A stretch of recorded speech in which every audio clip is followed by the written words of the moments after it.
Bonjour à tous. Bonjour. Grégoire Pifot, cofondateur de Pisae et par ailleurs ingénieur ETC de la promo 2008. Et donc je vais laisser Nicolas présenter ce qu'on fait à Pisae. Bonjour. Moi c'est Nicolas, associé de Grégoire, créateur de la société Pisae, ingénieur ENTPE de formation. Alors, Pisae, ce qu'on fait, c'est qu'on fait de l'information en temps réel et on la rend disponible à la portée de toutes les villes. Donc l'information en temps réel dans les transports, qu'est-ce que c'est ? C'est simplement répondre à deux questions que se posent les voyageurs tous les jours, c'est-à-dire où est mon bus et dans combien de temps il arrive. Alors, pour commencer, peut-être une enquête intéressante qui a été réalisée par la société Movit. Je ne sais pas si vous connaissez cette société. C'est une start-up israélienne qui a été fondée il y a quelques années et qui propose un réseau de partage d'informations collaboratives sur les transports où les usagers déclarent chacun des perturbations. Là, il y a un incident, là, le bus est en retard, etc. Et voilà. Et donc, ils sont implantés aujourd'hui dans un certain nombre de grandes villes dans le monde. Et donc, ils ont réalisé, là, tout récemment, en 2014, une enquête. Ils ont demandé à leurs usagers quel est, selon vous, le principal transport avec les transports publics ? Le principal problème. Et donc, là, de manière assez étonnante, en fait, il y a 81% des gens qui ont dit que, selon eux, le principal problème était qu'ils ne savaient pas quand est-ce qu'allait arriver leur prochain bus ou train. Donc, on peut voir là sur la carte, c'est tous les points bleus sur la carte où ce problème est arrivé en premier. Et ça concerne un grand nombre de très grandes villes dans le monde, y compris New York, Rio de Janeiro ou Santiago au Chili. Et donc, en dehors de ces grandes villes, en fait, il faut savoir qu'en France, aujourd'hui, il y a à peu près la moitié des bus qui ne sont pas équipés de systèmes d'information en temps réel. Donc ça va être tous les bus dans les petites villes, tout ce qui va être transport scolaire, etc. Alors comment ça se passe aujourd'hui quand on veut justement proposer cette information au voyageur, lui dire quand est-ce que son bus ça va arriver ? En fait, on installe des systèmes intégrés qui font beaucoup de choses, mais qui sont forcément assez complexes et assez chers. Donc ils font de l'information voyageur, mais ils font aussi plein d'autres choses comme l'aide à l'assistance pour la régulation pour l'opérateur, l'assistance pour la sécurité, les systèmes de contrôle des titres de transport, etc. Et donc, par exemple, dans le véhicule, on va installer un certain nombre d'équipements, donc un GPS pour le localiser, un module GPS pour communiquer, un ordinateur de bord, des écrans pour afficher des informations, des caméras de vidéosurveillance, des valideurs pour les types de transport, des dispositifs de comptage passager, etc. Alors à Pisae, on a une approche un peu différente, beaucoup plus simple, où finalement, dans le véhicule, on va installer un simple dispositif, une balise GPS ou un simple smartphone, qui va envoyer les informations de localisation du bus sur notre serveur. Et en fait, notre serveur va retraiter ces informations de manière appropriée pour pouvoir la rendre aux voyageurs sous la forme, par exemple, d'une application, mais on peut aussi la redistribuer vers des bornes qui seraient installées aux arrêts, avec la position des bus en temps réel aux alentours et par exemple les prochains temps de passage à l'arrêt. Alors là par exemple quelques applications du système Pisae. Donc tout d'abord on va retrouver les petites villes de province en France, par exemple les villes de 50 000 habitants qui n'auraient pas les moyens d'acheter des systèmes complexes sur le réseau de transport. On va retrouver aussi tout ce qui va être service provisoire.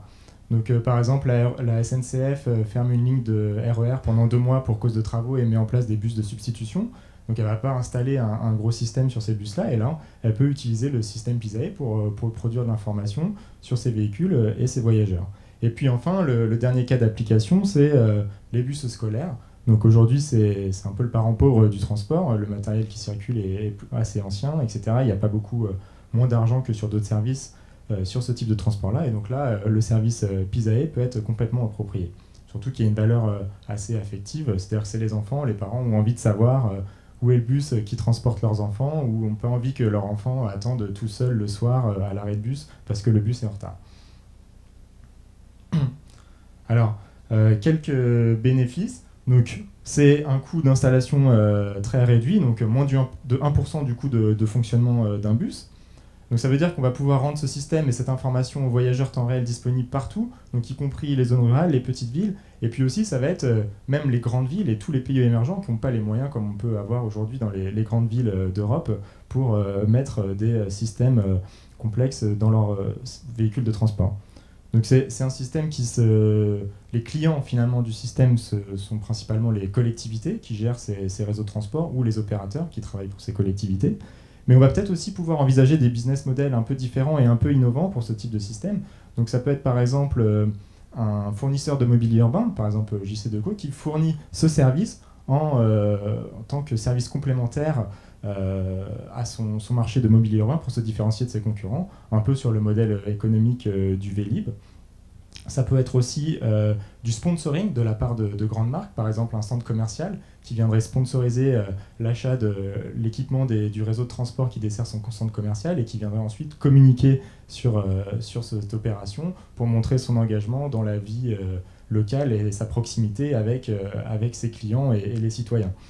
Et puis enfin, on peut même envisager après que ce soit directement les usagers qui financent ce service, donc soit via des modalités d'abonnement à l'application ou de crowdfunding. Donc ça, c'est des choses pour la France qui ne sont pas forcément appropriées, parce qu'on est habitué à avoir des collectivités fortes qui financent de manière importante les transports publics, mais dans d'autres contextes, par exemple l'Amérique latine, où on a des fonctionnements beaucoup plus privatisés sur les transports publics, ça peut être des choses intéressantes. Alors après, bon, le contexte un peu général, les transports publics, c'est un mode de transport pour lequel les besoins augmentent fortement. Tout d'abord, on a pour des raisons économiques, c'est-à-dire qu'il y a tout un certain nombre de personnes qui n'ont pas les moyens de forcément s'acheter un véhicule individuel de transport. Raison environnementale, donc le transport public pollue beaucoup moins que la voiture individuelle. Et enfin, aussi, un élément très important, c'est l'aspect espace. Donc on peut voir sur la carte ci-dessous, qui fait que en fait, dans les villes, aujourd'hui, on n'a plus la place de supporter un trafic automobile important et les transports publics sont absolument nécessaires. Et donc les villes sont de plus en plus importantes et la population urbaine a depuis quelques années dépassé la population non urbaine sur la Terre. Et en fait, donc, le projet Pisae s'inscrit un peu plus largement dans un contexte de Smart City. Les Smart City, c'est quoi ? C'est produire de l'information un maximum d'informations sur les services dans la ville et utiliser cette information pour mieux comprendre ce qui s'y passe et aussi améliorer l'usage des réseaux ou des différents services publics et ensuite éventuellement utiliser ces informations et ces données pour produire des nouveaux services qui n'existent pas aujourd'hui. Donc Pisae fournit une solution simple pour produire de l'information dans le cas des smart transport. Alors le plan de développement de la société, donc aujourd'hui on a fini une première version opérationnelle du système, on va déployer un premier site pilote dans un mois environ, et donc là on se donne une première année, donc jusqu'à septembre 2015, pour déployer un certain nombre de sites pilotes avec un objectif de 50 bus à la fin de l'année équipés pour valider le fonctionnement technique du système bien sûr, et aussi montrer l'importance qu'il peut avoir pour les usagers des transports. Ensuite, sur la deuxième année, on va passer dans une phase de croissance et notamment de concrétisation commerciale de la fourniture de services. Et enfin, dans une troisième année, je dirais la croissance de la société sur la base du business model établi précédemment. Alors, pour finir, 3 points avec Pisae. Donc, Pisae répond à la question que se pose tout voyageur des transports publics: où est mon bus ou mon train et quand arrive-t-il ? Pisae vous indique cela simplement. Et donc aujourd'hui, on recherche des collectivités ou des réseaux de transport pilotes pour montrer la pertinence de notre technologie. Voilà. Merci à vous.